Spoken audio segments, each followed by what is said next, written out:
Hey, good morning, everybody. Hi, my name is Chris McNenny. I am the McDonald's owner here in Madisonville, Kentucky, and I am excited to welcome you to I'm also the 2022 policy chair for the Hopkins County Regional Chamber of Commerce. I have the pleasure of welcoming you to the 2022 State of Cities and Counties event and introducing Jason Hawkins, President and CEO of First United Bank and Trust, to the stage for sponsorship remarks.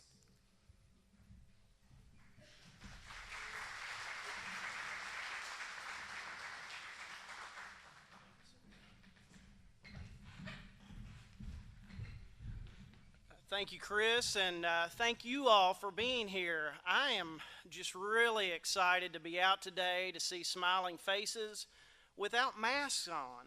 And so I know that everybody's enjoying that, and I'm just so glad that we're able to get together as a group this morning. I know that you're waiting on a lot of speakers to happen. I just wanted to do a few remarks here. First United Bank is certainly proud to be a sponsor of this event, and we just appreciate having that opportunity. We definitely are thankful for the Hopkins County Regional Chamber of Commerce and all that they do, and we are thankful for all of you as our community leaders. We have lots in our community to be thankful for. Things have been difficult over the last couple of years, and we've dealt with a lot of issues, especially December 10th of last year. And that has affected a lot of us, and we obviously have learned a lot through that process. We have many reasons in our community now to be divided, and so I want to talk about some of that division. We have reasons to be divided, and our society says we should be divided for our socioeconomic class. We should be divided because of our religion. We should be divided because of our political affiliation. We should be divided because of the color of our skin. We should be divided on how we view masks or vaccine mandates. We should be divided on which high school we support, whether it's Madisonville North or Central or Dawson Springs. And sometimes we should be divided on whether we support UK or Louisville even. So society tells us that we need to be divided. I'm here to say that I'm thankful for this group because you have done a lot of things to make sure that we stay united. First United Bank was started 26 years ago, and our organizers chose to use the word united in the name of the bank. United, if you look it up in the dictionary, means joined together for a common purpose. And I feel like that you, as our community leaders, are doing just that. You are joined together for a common purpose. You are trying to make this community better. And so, yes, can we complain about some things, especially when we have social media, and we can do that as a keyboard warrior? Yes, we can complain. But we really have a ton of things to be thankful for. If you look at what happened with December 10th and the tornado, that united our community. Yes, difficult times. Yes, a lot of rebuilding to occur. Yes, we still have work to do. But we have been united through all of that. And I'm thankful for you all for it. So without further ado, I'm going to let the festivities continue this morning. Again, First United Bank is glad to be a sponsor of this event. And I'm certainly glad that you all are here. And I want to make sure that you all take away today that we are united for a common good. Thank you all.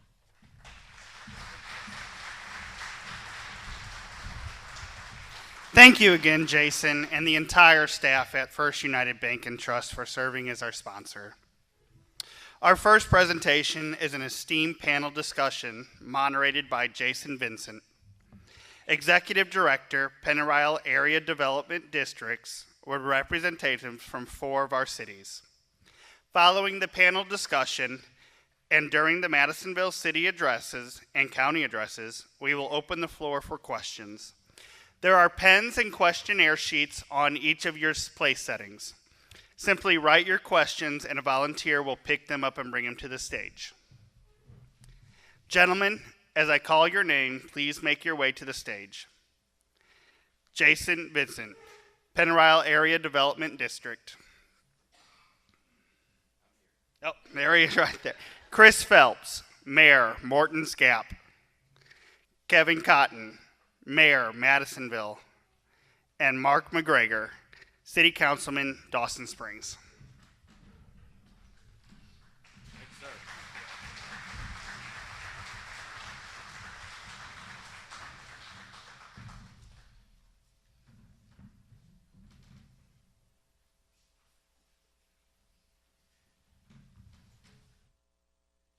Is this mic on? Can you all hear me? Great. Y'all come on up. Libby, thank you for putting this panel together. Usually, it's these guys asking me the questions, so I'm...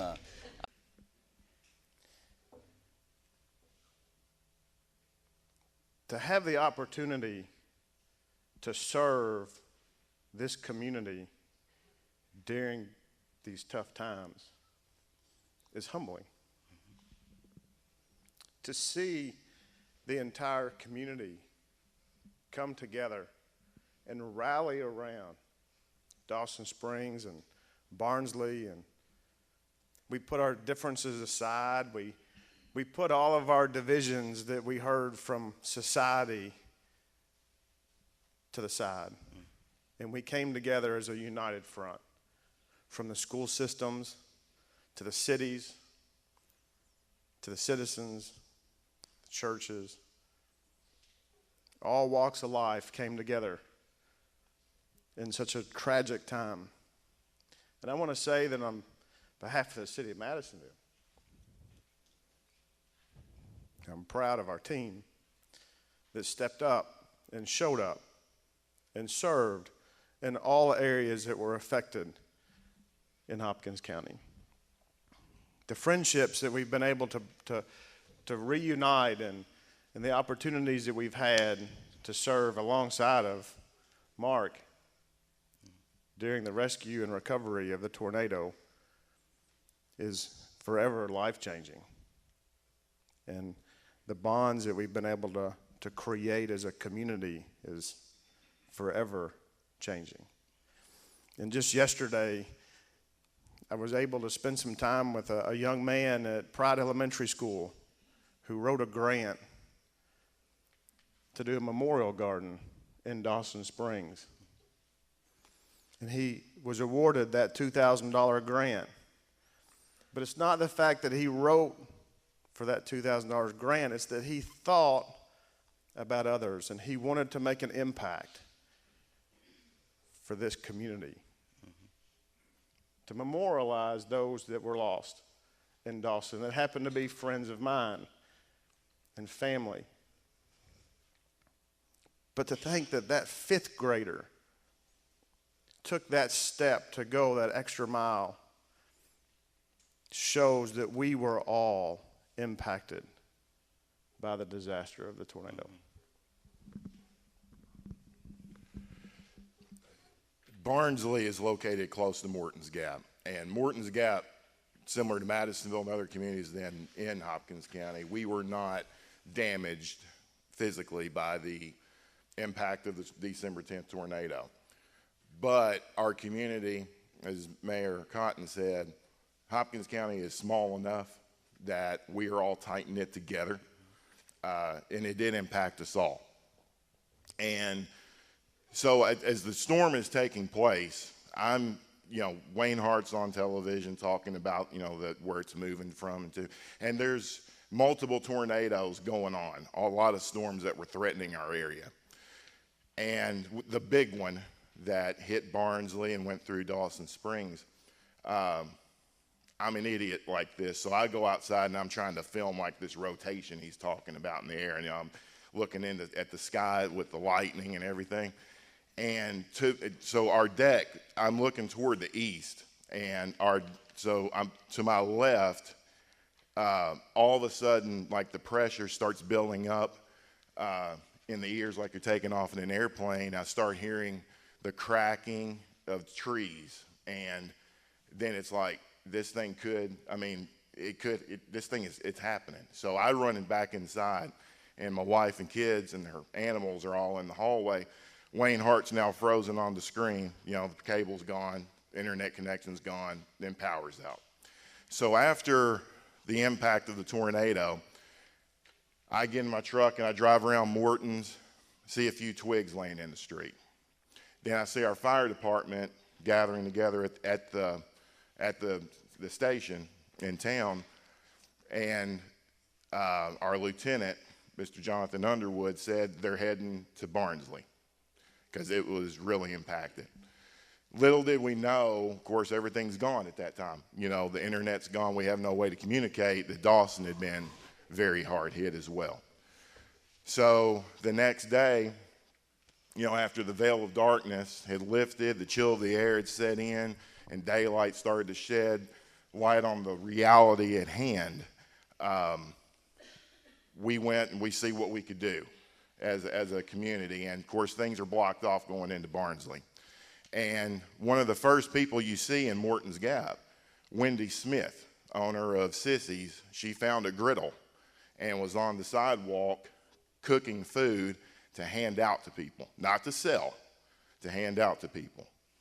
And then Swaggy Peas donated some hamburgers, and they brought a cooler to our community, and there was, you know, burgers and chips and some water, and it was for first responders. Well, you know, all the efforts are concentrated in Dawson and Barnsley. We were waiting for people to come by City Hall to pick this stuff up, and no one ever did.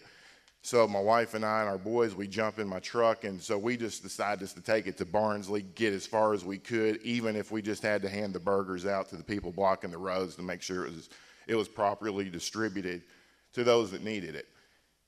Then they let us through, and that was the first time we had actually seen the damage. And anything that you see on television following a storm, whether it's a hurricane or a tornado, we witnessed at that very moment. You had people walking around in the rubble of their homes, the debris, picking up stuff and throwing it in a trash bag. You had cars that were covered up. People, I mean, at that moment in time, I'm sure they're emotionally drained. There were no more tears left to cry.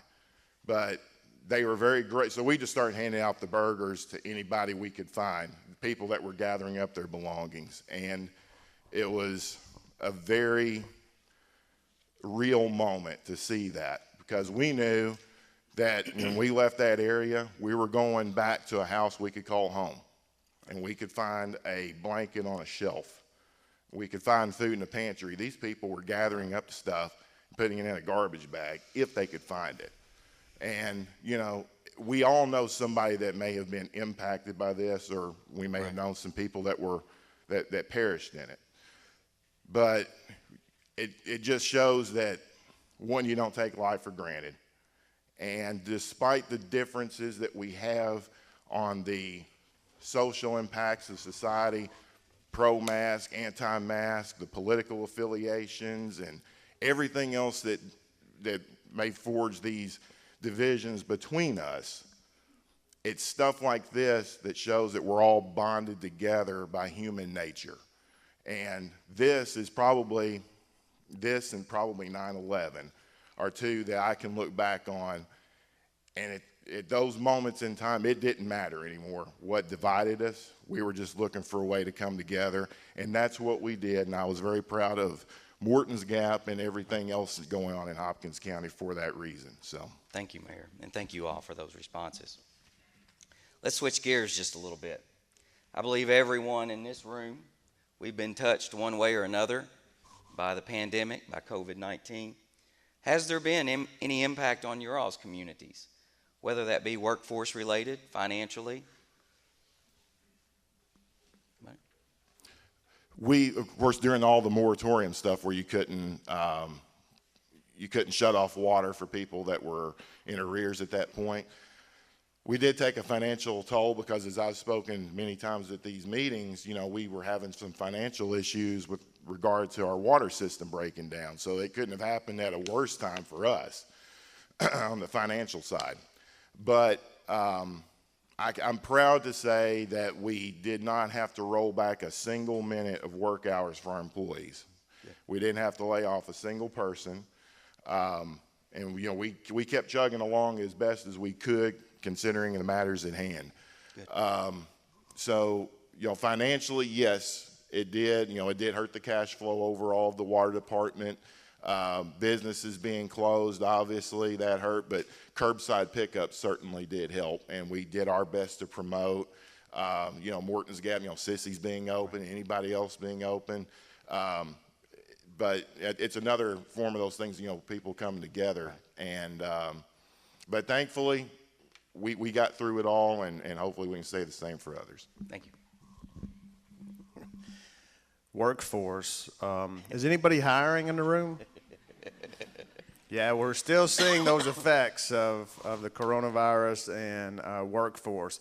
It's a huge struggle. It's a big challenge. Everywhere you turn, there's a sign on the door. Our frontline workers are exhausted. I know that our healthcare systems are. You guys have done an amazing job in such a horrible time. The impact is, we lost a lot of loved ones. We lost a lot of friends. We lost a lot of great community leaders during the coronavirus. So that creates a domino effect across the community. So it's not that we just have a workforce issue, but we've lost community leaders that were active, and the coronavirus took their life. But the other thing that we really saw is when Jason was talking about division, I don't know if anybody was paying attention to social media or not during those times, but there might have been some division during that time as well. It's very interesting that Jack and I had the opportunity to do Facebook Live updates and be able to get the information out. And it ended up having to be daily because how many of you know that everything changed by the minute? I mean, the information that we were handed down from all the different facets, whether it was the CDC, the federal government, local health department, the state, the information that was coming in was ever changing. So, but it did allow us to get that information out through social media and partnering with the county, and I believe it's brought the community stronger. I think that we've seen a lot of benefits through hard times, from the disasters to COVID to the ice storms but at the end of the day, what we can't forget are about the community leaders that we lost. Right. So that's the biggest impact that I think that we have. In Dawson Springs, we lost a lot of people coming through to go to Pennyrile State Park. That's one of our big tourism areas for us. We also lost the chance to get a lot of volunteers housed in our city during this disaster because of the COVID. We couldn't house as many volunteers as we needed. We lost some revenue. Our restaurants had to shut down, of course, just like the others have said, and things like that. But our city employees, a few of them got COVID, but the others picked up whenever they was out. So we made it really well through that pandemic. It's still going on, of course, but we're fighting that battle, and I think we will make it. Thank you. So Hopkins County as a whole has a lot to be proud of, and we are so fortunate to have the leaders in place at all levels. But with that being said, what accomplishments are you all most proud of over the past couple of years? In Dawson Springs, we was able to purchase a new, it was the old Fifth Third Bank building, to make us a new annex office to give our clerks more room, and and water department more room. We're really proud to have that building up and running. We are in the process of taking our old City Hall building and moving our police department over to that building. If you ever been in the police department at Dawson Springs, they had a very small area to work within. So they're going to get to move up front, and hopefully that will be good.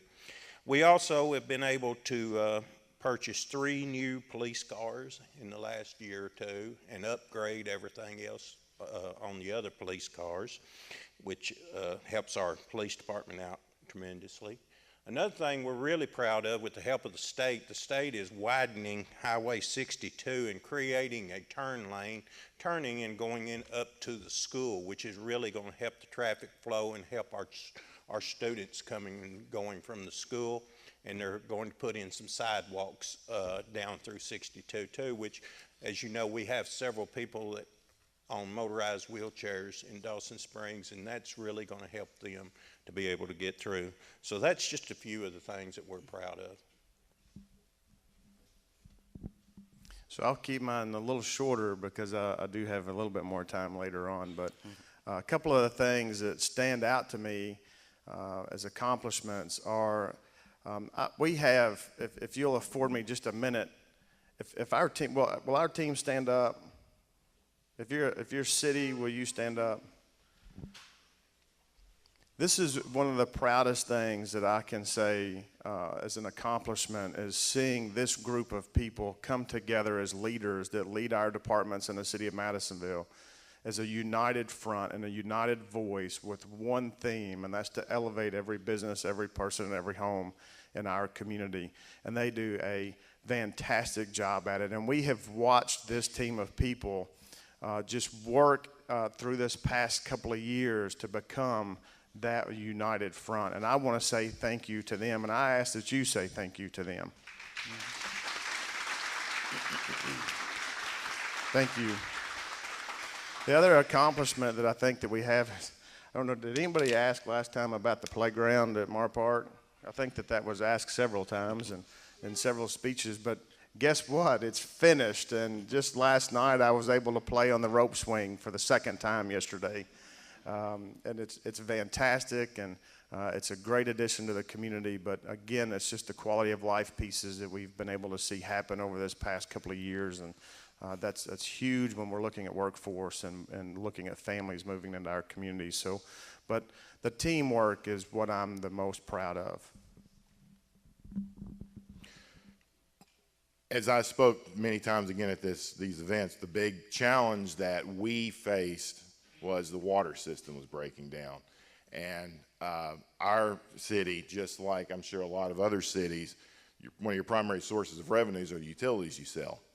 And for us, you know, it seemed like every person that we hooked up to the water system, we were losing money. So we welcome new citizens to our community, but when they signed up for water, it was running in the red for us. And, you know, through efforts of some state leaders in this part of the Commonwealth, Pennyroyal Area Development District, and any development districts are vital to communities of our size, and we definitely appreciate everything that PAD does for us. We were able to secure that grant, and now our infrastructure, water infrastructure, is fixed to where it's now running in the black again, and you know, we're making money again. And the next thing, you know, so I'm very, very proud of the efforts there. And that was probably the big one for us. That's one of the things I definitely wanted to see get accomplished. The park, our city park, you know, we added some new things there. We have more people involved. We have the Civic Club has been revived. I'm very proud of that. We've got the Coalfield Festival coming back this year, a possible fall festival coming up. So I'm very proud of those things. We have new sidewalks in town, and just all around, those things are things I wanted to get done in you know, especially this term in my mayorship, and hopefully it's just the beginning, but definitely proud of those accomplishments. Well, gentlemen, thank you for everything that you all do on a daily basis, and let's give them a hand for everything.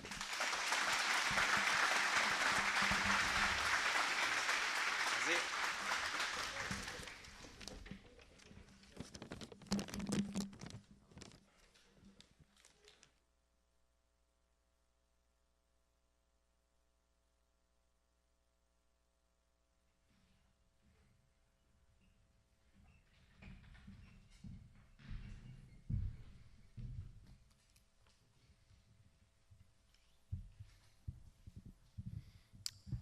Thank you, Jason. Thank you, Mayor Phelps, Mayor Cotton, Councilman McGregor.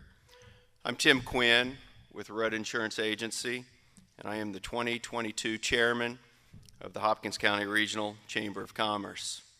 I have the pleasure of introducing Hopkins County Judge Executive Jack Whitfield. Jack Whitfield is an Air Force veteran. He's a former coal miner, an entrepreneur. He served as 4th District Magistrate before being elected Judge Executive in 2018. He and his wife Heather own Melody Lanes here in Madisonville. Please help me welcome Judge Executive Jack Whitfield.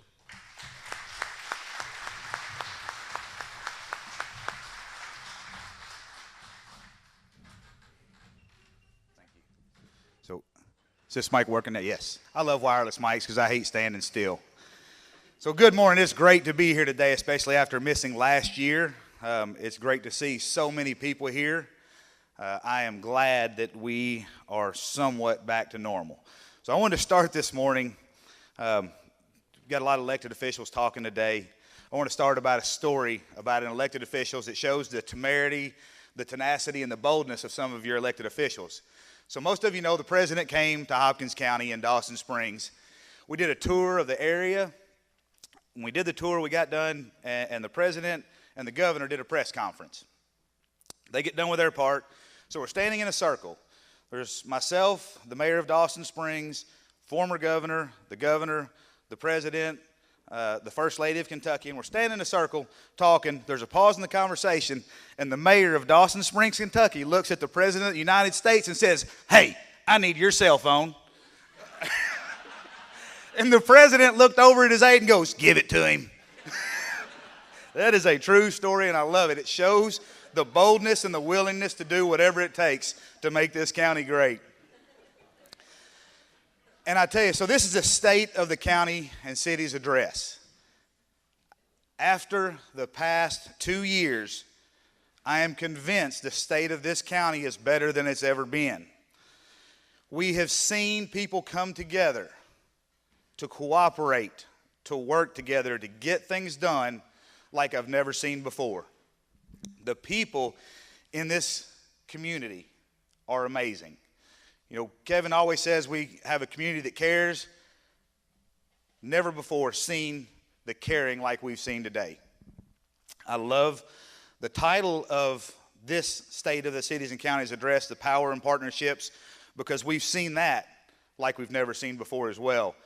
And that's one thing that there's a lot of things I've done wrong. I came from private business. I'm used to when there's something that needs to be done, you do it. If there's something that needs to be taken care of, you take care of it. And sometimes you don't ask anybody if you should be able to do that or not. So, and the fiscal court will tell you that has caused me a few problems at times. But I've learned to work through some of those issues and learn to form those partnerships. And those partnerships are what have allowed us to make great strides in this community. You've seen after the disaster in December, some of your elected officials really step up. So if you know your magistrates, it's typically a part-time job. They worked full-time for the last 3 months. We knew that a lot of kids had lost their Christmas presents for the year. And I was talking with Magistrate Myers about that, and she said, "I got it." I don't know if you all saw what happened. Magistrate Myers gave away not the toys that they lost this year. She gave away the toys and the stuff that these kids had all their lives, replaced it in a couple weeks. She worked with the YMCA and many different groups and made sure that the kids who lost their Christmas presents, their homes, that they had something. So, Hannah, thank you so much for what you did. And she had a lot of help from our other magistrates too. Ronnie and Trish were there the whole time. I saw Vicky carrying toys.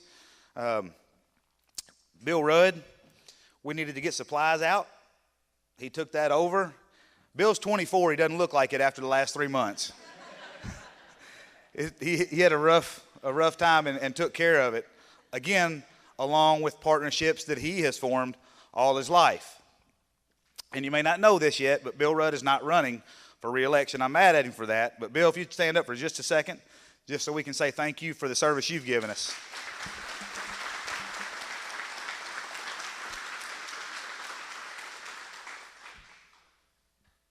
It's been a difficult last 2 years, but an amazing last 2 years, again, because of those partnerships.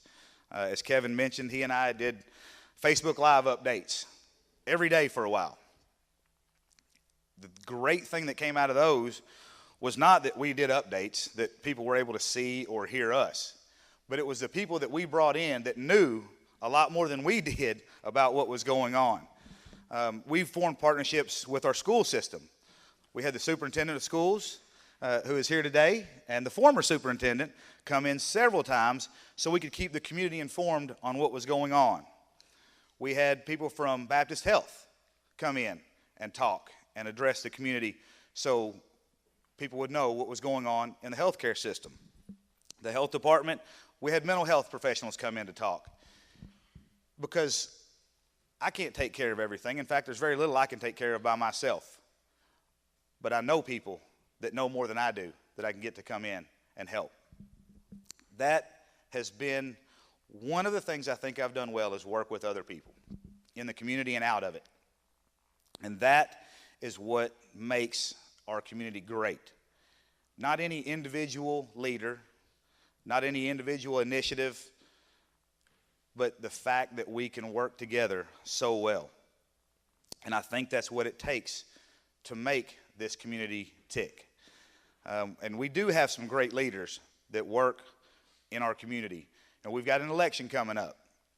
We had an election a couple years ago that was one like we've never seen before because of COVID. Keenan, if you'll stand up real quick, because so there were a lot of things passed down from the state. Thank you, Keenan. We had a lot of different initiatives and rules and requirements passed down from the state on how to do the elections.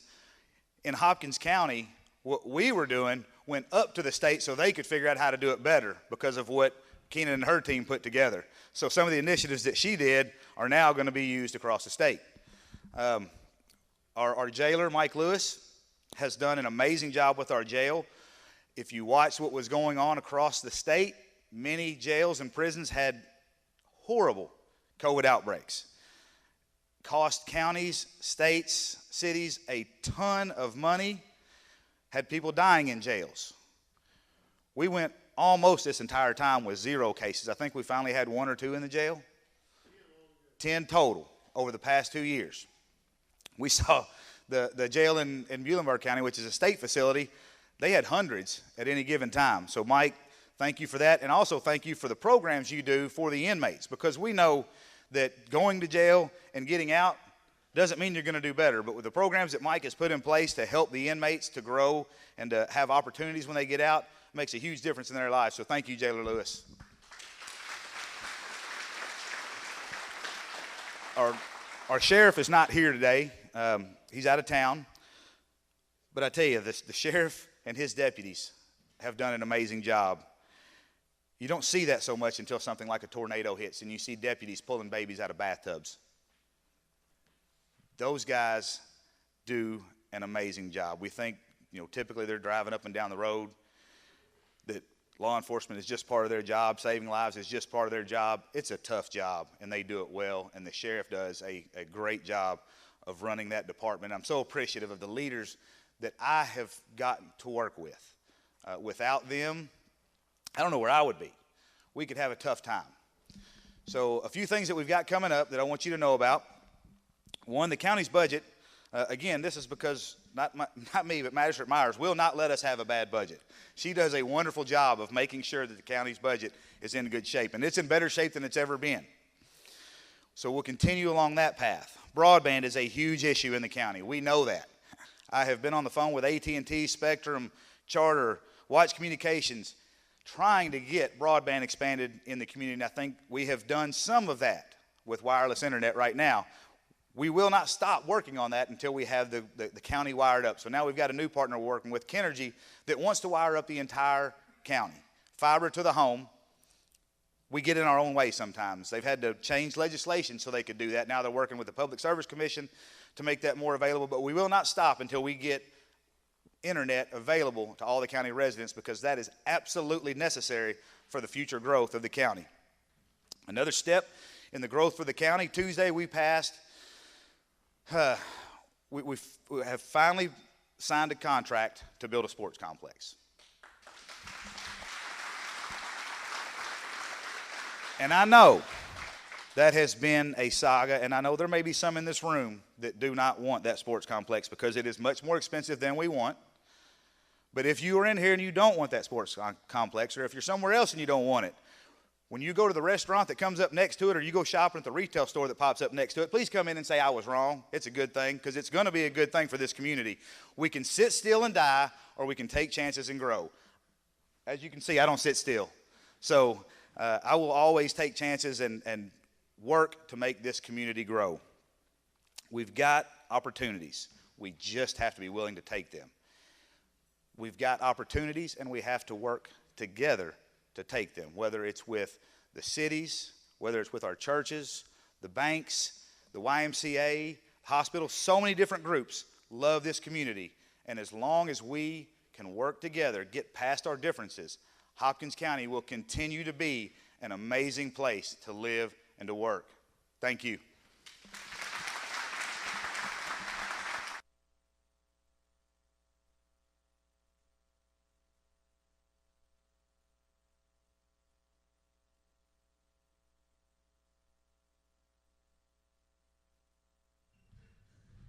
Thanks, Judge Whitfield. Libby, I believe we're going to open for questions.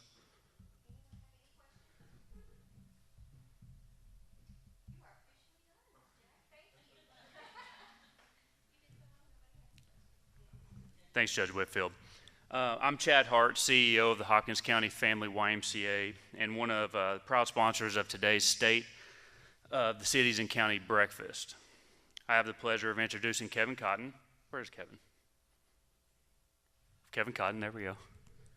The mayor of Madisonville for his annual city address. Kevin Cotton is the mayor of our county seat in the largest city in Hopkins County.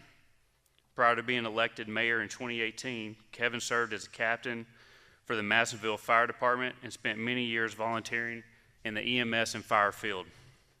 Mayor Cotton's also an entrepreneur. He and his wife Donna are the owners of Brothers Barbecue. Please welcome Mayor Kevin Cotton.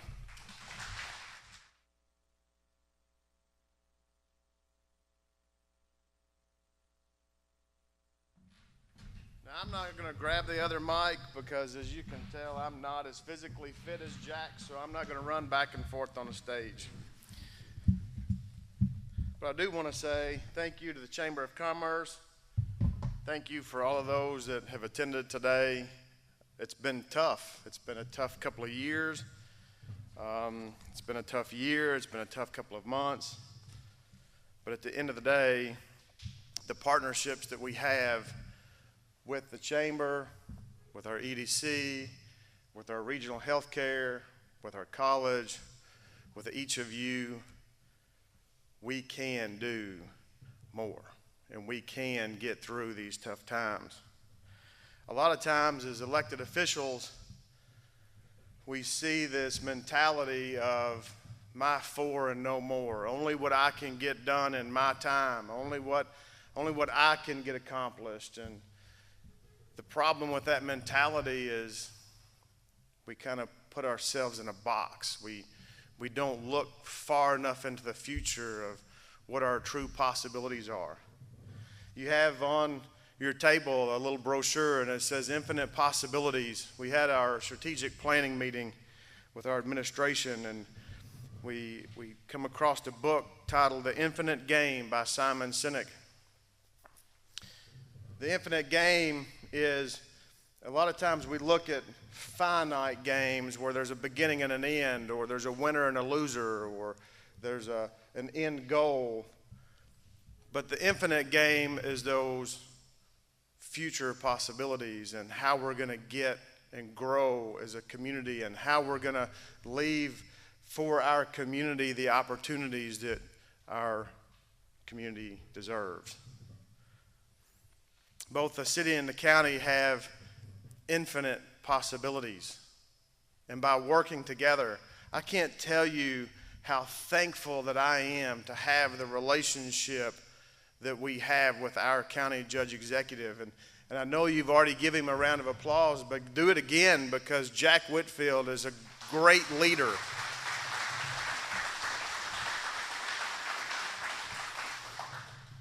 I never thought that I would have the opportunity to spend the time that we've had together for our community. We saw pandemics, we've seen tornadoes, we've seen ice storms, we've seen changes, but it's not going to stop us. We haven't stopped yet, and we're not going to let it knock us down, because our communities deserve more. They deserve infinite possibilities. Simon Sinek has 5 ways that we can lead with an infinite mindset, and I want to use those 5 things to talk about the state of the city. The first one's longer than the rest. I timed this last night. It was only 1 hour and 17 minutes, so we'll be good. You'll be out by lunch. The first one is advance a bigger just cause. It's like Noah Allen, who was thinking more than just something simple. He wanted to do something to memorialize those that were lost in Dawson Springs forever.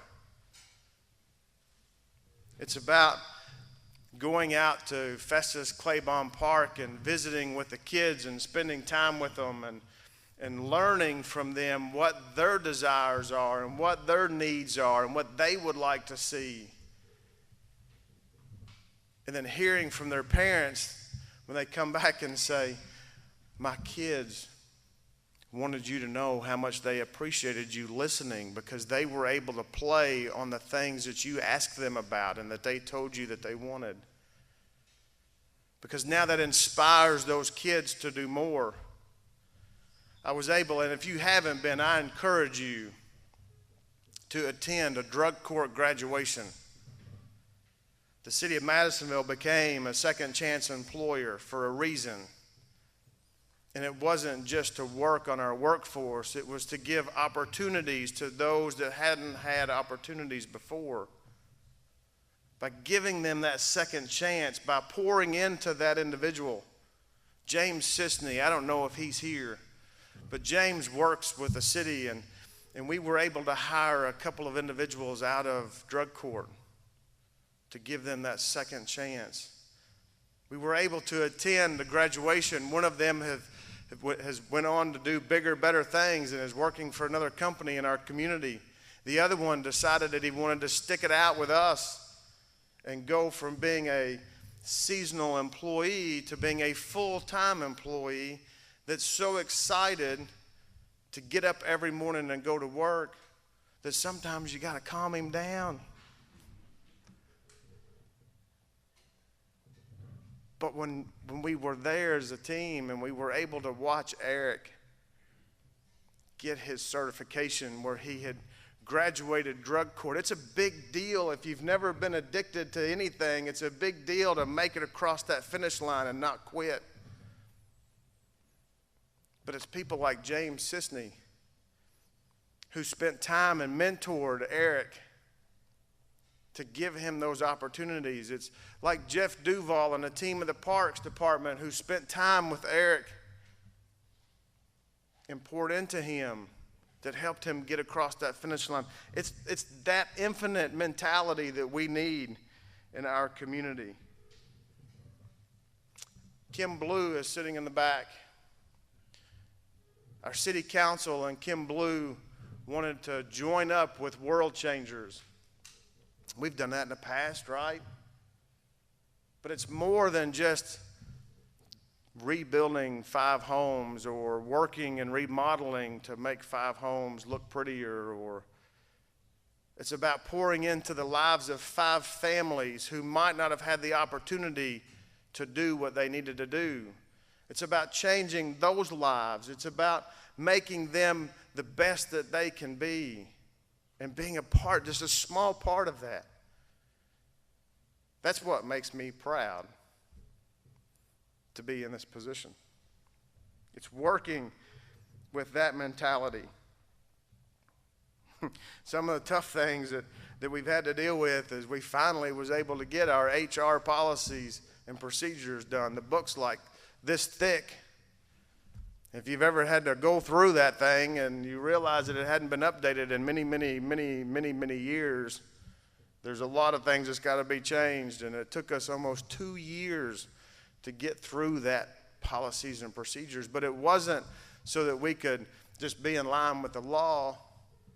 It was so that we could provide the best that we could possibly provide for our team. We have over 300 team members in the city of Madisonville that works for the city to serve you every single day. It's about making sure that we can provide the best benefits and the best competitive pay. And if you haven't realized, competitive pay, by the way, is a really big issue right now. But it's thinking about their future. It's thinking about how we can keep them connected to serve you the best way that they can. And in your brochure, if you look right inside the inside cover, this is just a fraction of some of the things that are being done in your city by your team. How many of you knew that there was over 14,700,000 pounds of trash just last year? So when they come around to pick your trash up and they might be a little late, be a little patient, because you're 14,796,000 pounds worth of trash. We have in our community a lot of regional opportunities through our community college, through our health care. Working with Steve Bryan, the chief, they came to us and said, hey, we'd like to build a little training center. And they told us how much they were. I think it was $250,000. And I was like, you do know that's going to build about 1,000 square feet right now, right? He said, well, we really need a training center. So we go out to the MTech building that's sitting out behind GE. It's 20,000 square feet. And out of that discussion comes a regional law enforcement training center that's going to be training over 1,600 law enforcement officers across the state of Kentucky from west of Elizabethtown, right here in Madisonville, because of your team.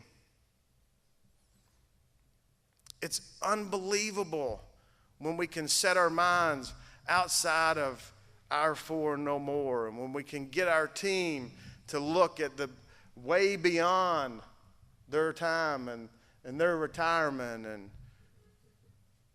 Alan Todd sitting back here saved us over $1.3 million, I think, in our Green River Pump House. That's just one project.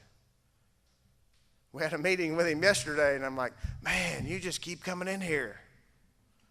Sorry, Mayor, but we got some big ideas. It's great because one of our biggest challenges that we have is our sewer capacity. And it's not just our challenge. It affects the county. It affects the city of Hanson. Mayor Epley, I know you get frustrated. I get frustrated. When we could have years ago put the infrastructure in that needed to be put in place to be able to handle the full maximum capacity of our plant, and we didn't. But we're working on it. Had a meeting Monday. We're wanting to move forward. That's our biggest challenge for growth in this community is our sewer capacity. Who knew? But that's our challenges. That's what we face. That's what we have to look forward to in making those infinite decisions. And how will we get to that next step? But we have to trust our teams to do it. And that's what I am proud to say, that we can trust every single team member that we have in the city of Madisonville to do what is the best for this community. How many of you knew that poor Mike Phillips done lost his hair on the front row? He had 1,527 cases of code enforcement calls last year. I see why you lost your hair. I kind of lost some myself. But when you look at what this team has been able to accomplish, it's because we get out of the way and we let them do what they need to do. And they do amazing things. I hope you take the time to read what they've been able to do. Our Part 1 crimes are down 9%. Our dispatchers, oh my goodness, December 10th hit. I was a dispatcher one time. Ooh. I was taking 911 calls for the ambulance service, and the hardest call that I had was a lady that was unconscious, and her husband said, "I don't think she's breathing," and I was able to walk him through CPR, and praise the Lord, she lived. But December 10th, hundreds of calls at the same time. Do you think our dispatchers cracked? No. They stood strong and they served you. They served this entire county. They took those calls. They handled those calls. They stood strong in a time that we would all sometimes want to just go crawl over in a hole somewhere. It's because we trust our team to do what's right. We have to, the third point is admire our worthy rivals. How many of you know, like Jack said, that there's people that do things better than us, right? We have to look at other communities that are doing great things and have been successful. We have to make those visits. We have to trust the Chamber of Commerce with retail strategies. We got to see what can we bring back to our community. Our strategic plan. We had the help of Grand Rapids, Michigan. Our team was able to hear from the city administrative team of Grand Rapids, Michigan, as we were working on finding opportunities and how we're going to move forward in this community to continue to elevate this community.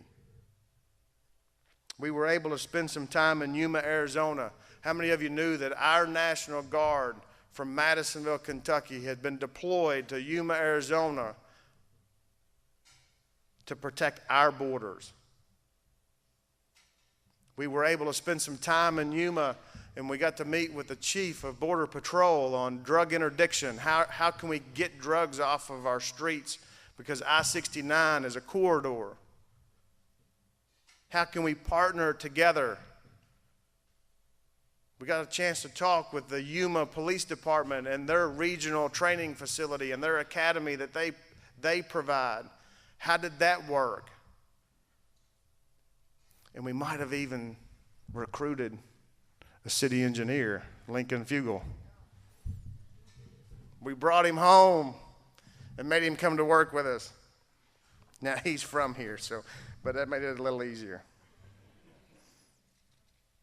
But that's what it's about. We got to look at what our opportunities are. We can't think just about right here and right now. Dawson Springs has a chance right now to build back better. That's nobody's phrase. That's the truth. But we all have to work to support them and help them get where they have to be. The fourth point is practice flexibility. Ooh, anybody had to be flexible over the past couple of years? Anybody had to make any changes? How about the school board? Y'all had to be a little flexible. Healthcare, Rob, y'all were pretty steady, right? No changes, nothing. That's the one thing that's tough sometimes, is for us to be flexible and understand that we need to make some changes on the fly. But by doing our Facebook Live updates, although we heard some division loudly sometimes, we also learned that we had opportunities, things that we needed to be flexible on and things that we needed to work within the community on. You have to be flexible enough to listen, and then to act. The last point is the courage to lead. Jack, man, you are my role model. I told him, I said, man, I'm here for you, whatever you need. But I'm the sprinter because I'm out of shape, and you're the marathon runner, okay? Let's make sure we know our roles.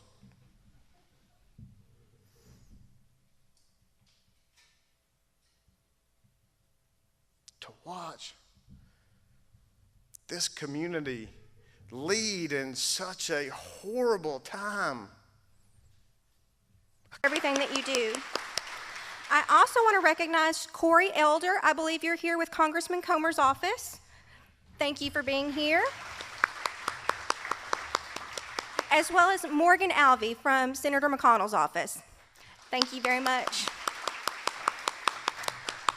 Since we are on schedule, I'm going to go ahead and turn it over to John Dye. We are going to have a brief update on some legislative priorities and some other exciting news from the Kentucky Chamber. But John, I'm going to turn it over to you. John is a community organizer with the Kentucky Chamber. Let's welcome him.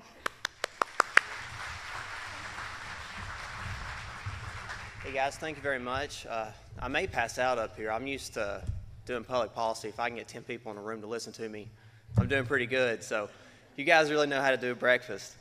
Well, throughout 2021, I went around to several local chambers doing policy surveys, seeing what issues they were dealing with, and time again, we identified common concerns amongst the business community, such as early childhood education, making higher education affordable, continuing to reform the state's criminal justice system, broadband access, workforce and supply chain shortages brought on by COVID-19, and of course, recovery concerns brought on by the opioid epidemic. When you were coming in, on the left side of the table, there are already legislations on one form, and on another form, a one-pager on House Bill 499.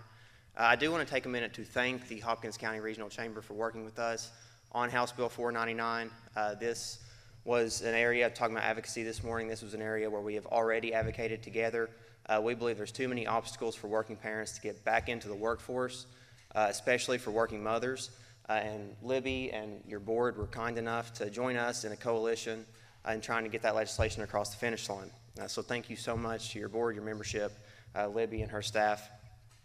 But I hope the relationship between the Hopkins County Chamber and the State Chamber continues to grow in the future, and that we can work together on many more issues. The business community faces so many obstacles, especially right now over the last 2 years. And I just want to take a moment to talk about why we should advocate. It'll be short and sweet. Libby told me this has ran a little long in the past, so I want to get the opportunity to come back and work with y'all again. So I'll wrap it up pretty quick. But each and every day, you go to work and you make decisions for your business.